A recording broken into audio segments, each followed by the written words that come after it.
Hello, kiddos. I'm Abby, Mrs. Morrow's daughter. Mrs. Morrow's daughter, and I'm reading this to you guys. Here, I'll read aloud chapter 9. And so, what happened? I don't know what happened because my mom and dad read it a while back, I think a few days ago. But my mom's talking on the phone with her friend, and my dad's sleeping. And yeah, so I'm start reading this to you guys. Okay? Ben had a story prepared. If he ran into his dad at the police station, he'd just tell him that he brought here to see his old friends.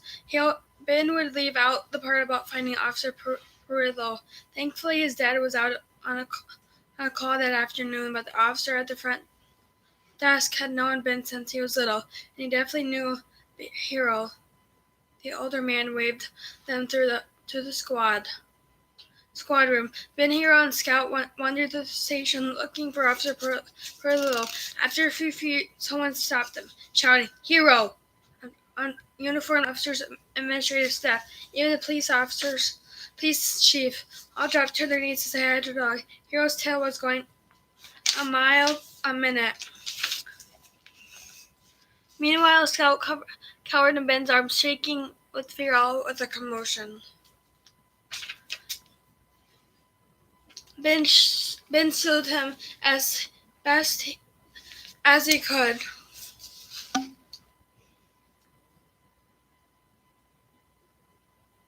Ben soothed him as best as he could, but Scout's eyes flitted around the room nervously. So that's a puppy your dad was talking about," said a young woman as he walked toward them. Ben nodded at the officer who wore a uniform shirt with canine stitch on the front, just like Dad's. She held out her hand to shake. "I'm Janine Perillo. You must be Ben." "Hi. Nice to meet you," Ben said, trying to grip her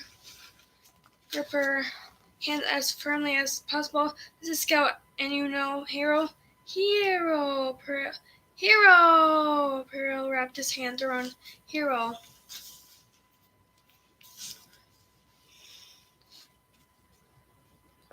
Around Hero's neck. He licked his face and let out a happy whine.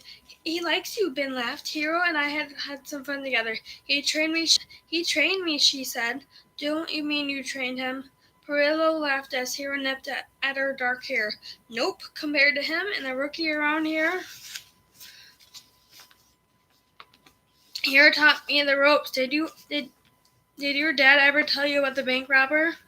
Ben shook his head. He held Scout tighter.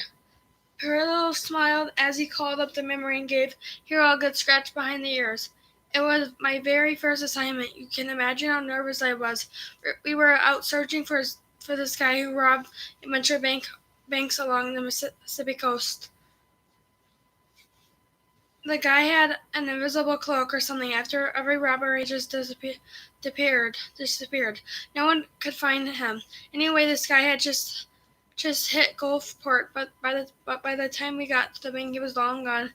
All we had was the note he handed the teller. There was no fingerprints on it, of course, because he wore gloves, but his scent was on it. And Hero here, she paused to rub her nose on Hero's nose. Rubbing his nose.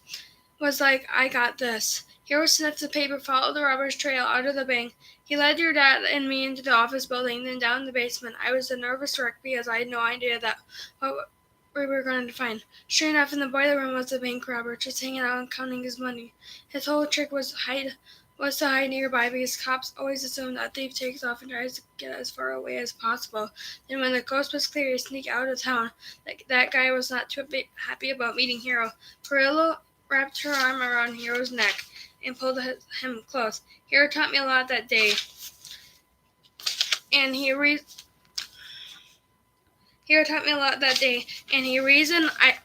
reason I joined the canine unit. He's the best there ever was, right, buddy?" Hero dropped to the floor and rolled on his back. He scratched his belly. Ben got goosebumps just thinking about Hero as on the job. He wished he got the chance to see his dog, save lives and get bad guys. "He's pretty special," Ben said, "and it turns out he's also kind of a softie." "What do you mean?" Perillo asked. "Hero's tough as nails." "He's both, I guess," Ben laughed as he as he set Scout down on the ground. The puppy jumped onto Hero's back and began gnawing on his back tail. Hero is crazy for Scout here, but if you try to come between them, he'll stop you. It's like, I don't know, he's just super protective of Scout. "Aw," Perillo said, grinning. "Hero, I didn't know you were that paternal type." Hero's tongue hung out of his mouth. He licked his chops and snapped his jaw shut. His ears perked up as he looked from Ben to Perillo and back. "It's really sweet," Bennett said, "but there's one problem. Scout was really scared all the time, and unless I can get him to calm down, my parents aren't going to let me keep him. Hero's going to not like that very much." "No," Perillo said. "I imagine he wouldn't. Hero and I have been trying to train Scout, but I think we need some help. My dad said you're the best trainer on the force. I was hoping maybe you could give me some advice." "Kiddos, I'm just going to say this. Think of people that have been in the police force and died, or maybe their dogs died and had a hard time. But I think Hero might die. I don't know for sure, but I think he might. Do you guys think so? Okay, think about that. Hero and I have been trying to train Scout, but I think we need some help. My dad said you're the best trainer on the force. I was hoping maybe you could give me some advice." "Sure," Perillo said. "I'd be happy to. Anything for Hero." She gave the puppy a soothing rub behind the ears. Scout looked back at her with a combination of suspicion and fear in his eyes. You're a scared one, huh?" She said softly. "It's okay, Scout." Ben couldn't believe it. Scout's little body relaxed. He wiggled off. Hero's back and tenderly stuck out his nose, sniffing in the air around Perillo. After a moment, she held out her hand. Scout nudged it with his wet nose, then let the officer pet his hand. "Wow," Ben said. He crouched down next to him. "Dogs like me. What can I say?" Perillo shrugged. Oh, that's not good. Says, "Wow," Ben said. He crouched down next to him. "Dogs like me. What can I say?" One case he's in the dog ring, too. One case he's part of it. Oh no, that won't be so good. One case he is. Uh-oh. Perillo shrugged. "Have you seen our new training course?" "No, can I?" Ben asked. "My dad said it's pretty cool." Behind the police station was indeed the coolest thing Ben had ever seen. It was somewhere between a massive obstacle course and a disaster scene, formed by a landscape of wrecked cars, slatted wood pallets, giant concrete pipes crawled through and crumbling concrete slabs. At the far end of the course was a tall structure looking like a treehouse with a ladder leading up to land. Ben watched as a beautiful caramel white Akita ran across a rickety pallets propped up at an angle. Her trainer stood off to the side, watching the dog move carefully but quickly. Skidding through a pipe and hopped out on the other side, the dog climbed up the rear bumper off an overturned car.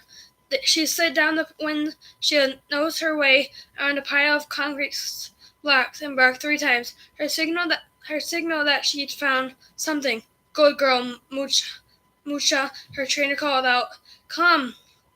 "Wow," Ben said. "Pretty cool, huh?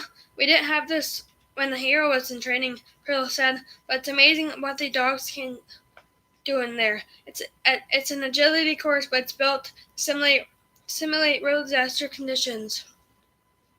We need to prepare the dogs for whatever they might encounter out there in the field. There are even loudspeakers and bright lights we can use.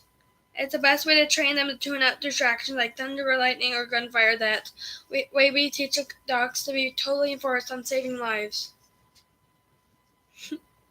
While Perillo talked, Hero gazed longingly at the training course and wagged his tail. Ben and Perillo laughed and shared a look. "Can Hero?" Ben asked with a nod toward the course. "Of course," Spirit Perillo said with a wink. "Hero, go." She gave the command. Hero took off like a shot. Ben was in awe as Hero made his way quickly to the top of an overturned police van, jumped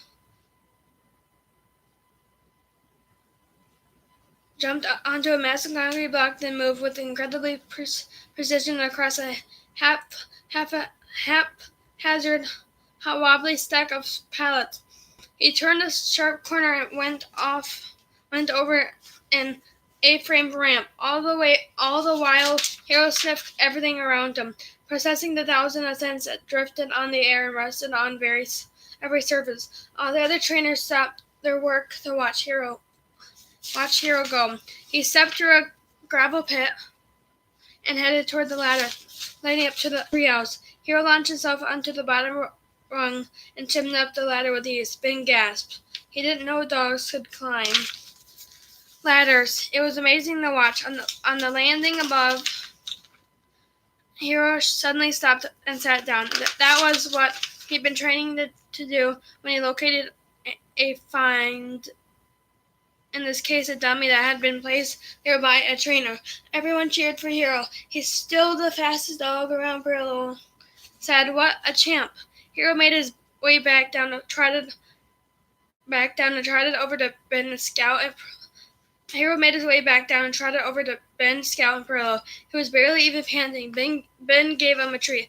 Good job, Hero, he said. He's magic, Perillo said, shaking her head in amazement. Scout bounded over to Hero like he wanted to play too. Perillo studied Scout. I think the first thing Scouts need to do is build his confidence. What do you say, Scout? You want to give it a try? Scout blinked her, then looked up at Ben. Isn't he a little? Ben asked. He's too little to climb up the cars or the ladder, but he can handle a lot of it. Perillo said. But Ben was nervous. Was Scout going to freak out? He walked Scout over to the edge of the door. Scout, go, Ben said. Scout whined and did a nervous little dance with his front paws. Hero sat by the sidelines, waiting patiently. Ben could tell that Scout wanted to do it, but he was afraid. It's okay, Scout, go. Scout put out one paw on the concrete block. Speak from here, Perillo said to Ben, putting her hand on her stomach. You're not asking him, you're telling him. You're telling to let him know you're in charge. Ben tried again. Scout, go, he said, projecting his voice. Hear the difference right away. His tone was fuller and more authoritative. Scout stepped into the rubble and made his way forward. There you go, Perillo said. He spoke with one conviction and see, Scout heard it too. I'll make him feel more scared to know you're really in charge, but you're his pack leader. Scout scurried up a ramp, picking up speed and wagging his tail. He stopped at the top and looked down at the ground, clearly excited by the new perspective on things, but maybe a little unsure how to get down. He hesitated for a moment, then stuck out one paw out. Scout was leaning down a sharp angle, and he didn't seem to like it very much. He quickly pulled his paw back up. Good boy, Scout, Ben said, trying to infuse his voice with positive but firm reinforcement, but Scout was stuck. He was too scared to move forward and had no idea how to get back. The puppy started to shake and let out a sad, frightened howl. Hero bolted onto the course, clambered up the ramp, and stopped right behind Scout. Hero nudged at Scout's rump, trying to get him to move forward, but Scout was paralyzed with fear. Hero nudged him again, harder this time, and showed Scout the route to get down. Nothing seemed to reassure the puppy. Finally, after a few minutes, Hero picked up Scout by the scruff, means his little neck, where mama dogs do it. Gently gripping the skin on the back of the puppy's neck with his mouth, like a mother's dog does to her baby. See? Scout went to slacken Hero's jaw. Hero carried him across the field of rubble and back to Ben and Perillo. He gently placed the puppy on the ground and licked him a few times. Scout's ears hung low and his tail was between his legs. He looked miserable. Ben felt hopeless. Is there anything I can do to help Scout? He asked, trying not to sound too desperate. Perillo considered his question carefully. He's really nervous for sure, she said, but don't give up on it, Ben, he's still young and he's only been with you for a little bit. You'll just have to wait and see if the safe environment and regular training are enough to soothe his nerves. So what should I do? Ben asked. Keep working with him. Show him lots of love. But be the alpha dog too. Be consistent and positive, but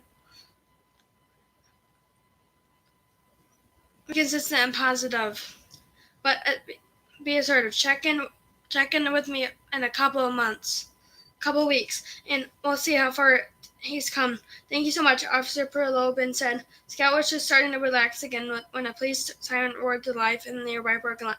Tires screeched as the car peeled out. Scout jumped up and scurried back toward the obstacle course. He wormed his way into a small space under a stack of pallets and hid in the darkness, shaking with fear. Scout, no! Ben called out. Scout, come! Scout stayed where he was, his ears flattened against his head, and his eyes big and round. Ben was crushed. He looked at Pearl. She was shaking her head. Good luck, Ben, she said, sounding almost apologetic. He's a great pup, but he had a rough go of it. And that is all for chapter 9, guys. Maybe we'll do another one tonight, but maybe not. So I'll see you tonight or tomorrow. Bye, y'all.